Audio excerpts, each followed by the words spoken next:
Everyone நம்ம இன்றைக்கி பார்க்குறது ப்ளூ ஸ்டாரில் ஸ்ப்ளிட் அப் ஏசி தான். அதாவது என்ன ப்ராப்ளம்னா மோட்ரு பார்த்திங்கன்னா ரொம்ப பிடிச்சி மெல்லமாக சுற்றுற மாதிரி சொல்கிறாங்க.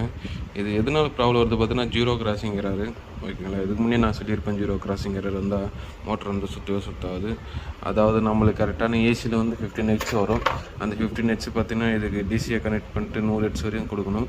ஸோ அந்த சர்க்யூட்டில் தான் நம்ம செக் பண்ணிவிட்டு இந்த ஃபேன் மோட்ரு ஓடுதா இல்லைன்னு பார்க்கலாம். ஸோ இப்போ வந்து ஃபேன் மோட்டர் இல்லைனா H6 எரர் வரும், ஏன்னா ஃபீட்பேக் கிடைக்காது. பார்த்தீங்கன்னா H6 எரர் வந்துடுச்சு. ஸோ ஓகே, நம்ம அந்த ஜீரோ கிராசிங் சர்க்யூட் ரெடி பண்ணிட்டு உங்களுக்கு ஃபேன் மோட்டர் வச்சு ஓட்டிட்டு கொடுத்துடலாம்.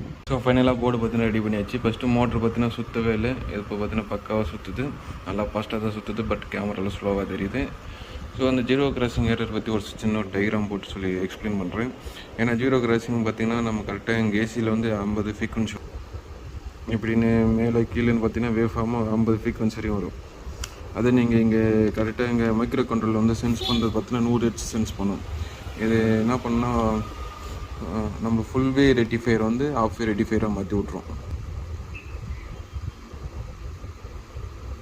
ஸோ அப்போ பார்த்திங்கன்னா நம்மளுக்கு தேவையானது 100 ஹெட்ஸ் வரும்.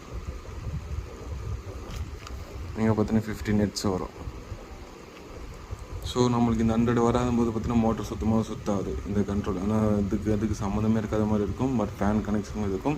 பட் இந்த சர்க்யூட் வந்து நம்ம பக்காவாக இருந்தால் மட்டும்தான் இந்த மோட்டர் வந்து பக்காவாக நம்மளுக்கு சுட்டும். இப்போ பார்த்தீங்கன்னா H6 எரர் எதுவும் வரல, அவுட்புட்டும் வந்துடுச்சு பக்காவாக. ஸோ நம்ம கஸ்டமருக்கு கொடுத்துடலாம். தேங்க்யூ.